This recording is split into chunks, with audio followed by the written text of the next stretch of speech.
Hi, my name is Nick Kirkpatrick. You can find this video and others like it at my website, blackop.org. You can also follow me on Twitter. My name is blackop.org. You spell it out, the word black, O-P, and then the word dot and org. You can find me at Twitter and on my website. Thanks for watching. What I wanted to talk about today is the fact that the world is unhealthy, and not like physically unhealthy, maybe that too, but overall the world is unhealthy and we need more compassion. People are not receiving adequate medical care.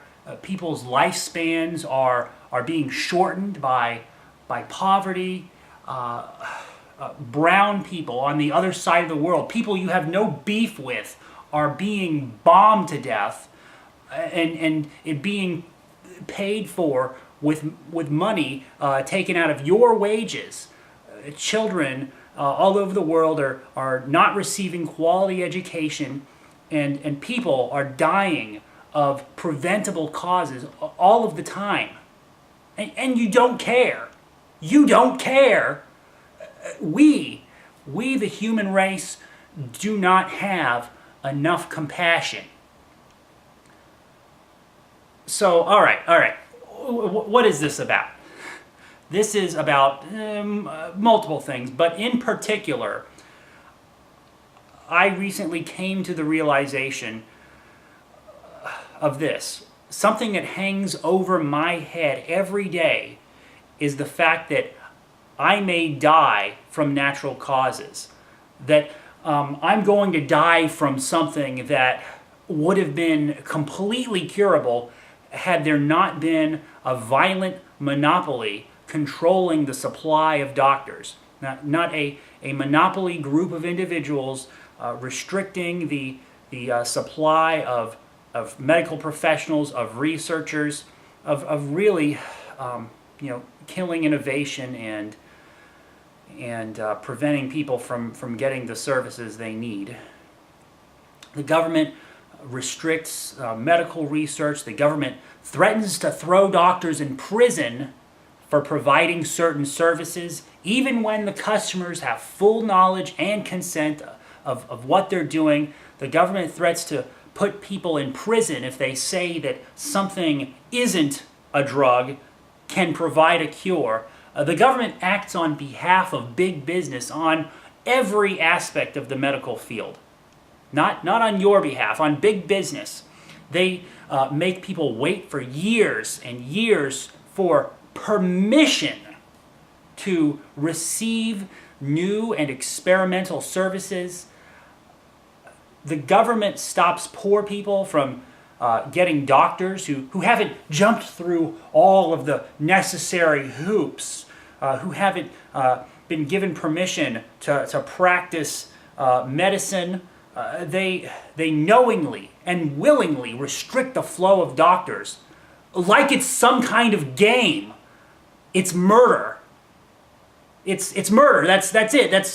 That's all you can say. People are dying.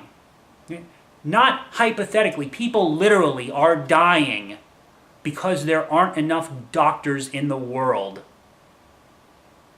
So do you have compassion? Well, how about that?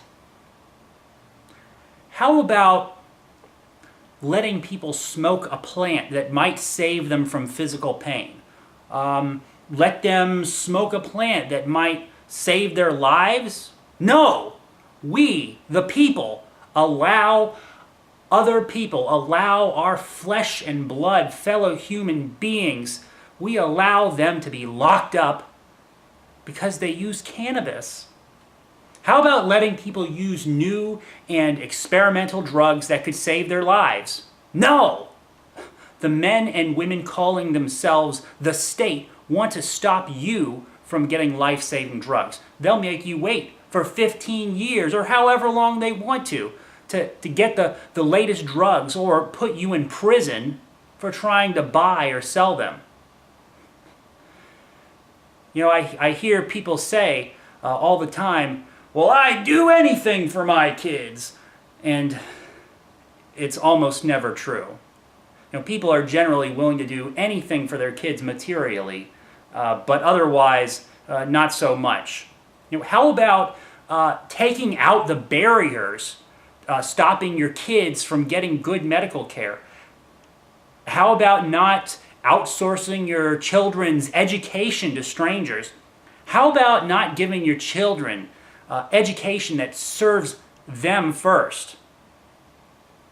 How about not, did I say how about not giving your education? How about, yes, do give your children that education that serves them first, not education that serves the interests of public employees who don't want to innovate, of voters and legislators who aren't in school anymore, of labor unions who care more about their funding for their pensions than whether your child is prepared for the job market.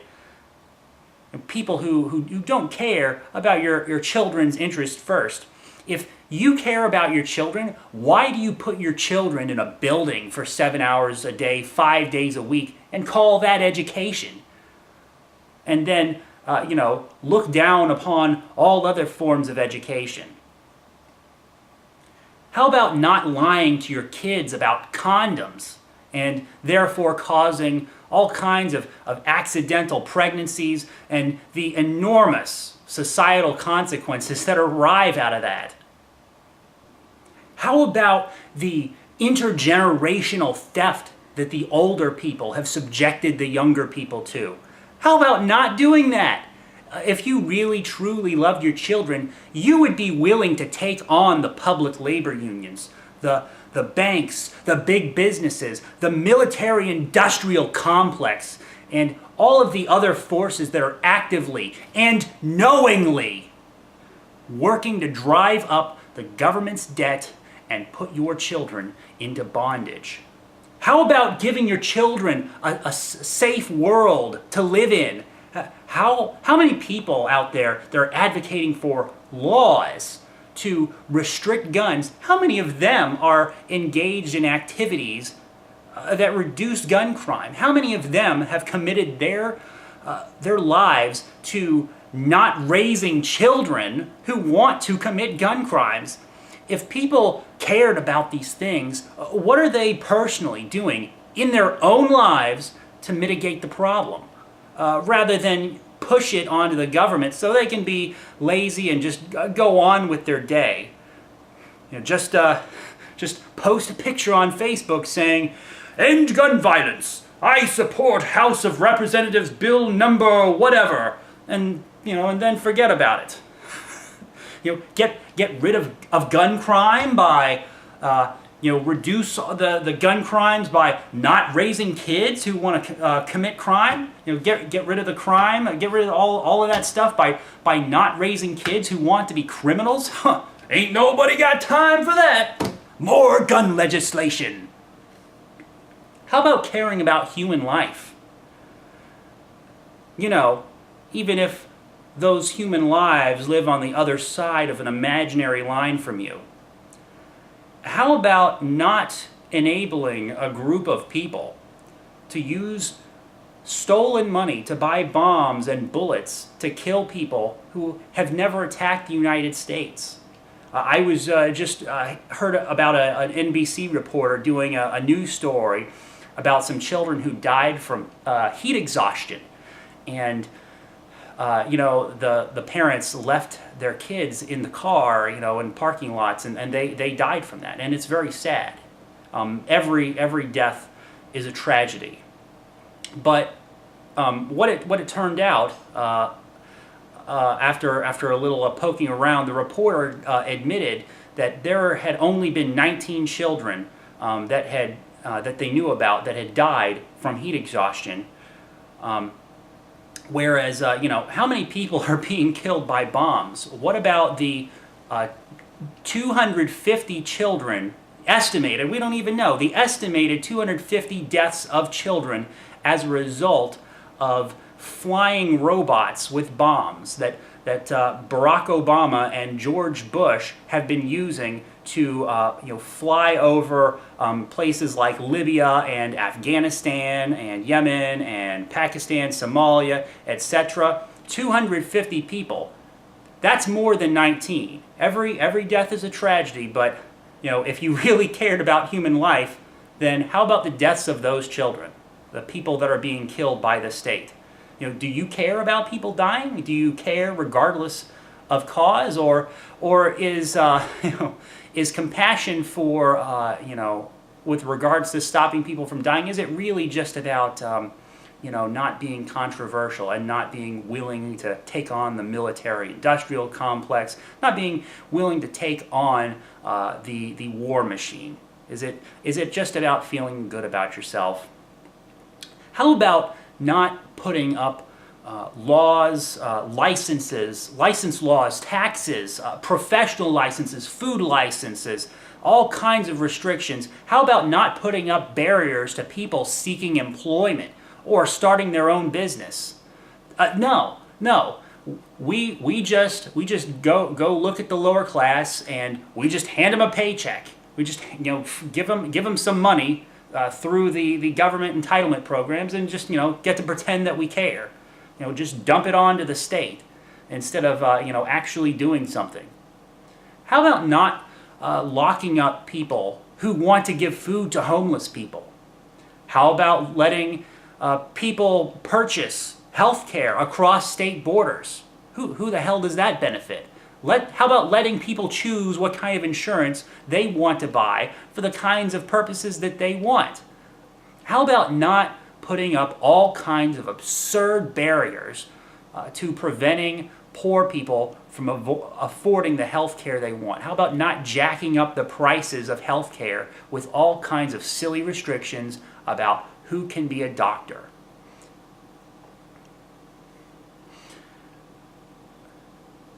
So the world is unhealthy. And when people push schools onto you and your children, and they're staffed by people you can't fire, when poor people have to give money to rich people in poor countries through foreign aid, when you are required to obey laws that you can't possibly read, when dying people are forcibly prevented from receiving medical care, and other people are forcibly prevented from providing it to them, when the big business, big government, oligarchy club uses bombs to commit murder against foreigners in your name and my name, and somehow you have the ability to decide the world ought to be different, that the human race can do better. Is that you? Compassion takes courage. It doesn't come from people buckling, bending down, bending over for the culture, bending down to the will of the majority. It doesn't come from people subordinating themselves to the prevailing superstitions. And it doesn't come from people who just want to be liked or fear being criticized. If you really cared, you direct your energy at real solutions rather than courses of action that simply make you feel good about yourself. Thanks for watching. My name is Nick Kirkpatrick. You can find this at blackop.org.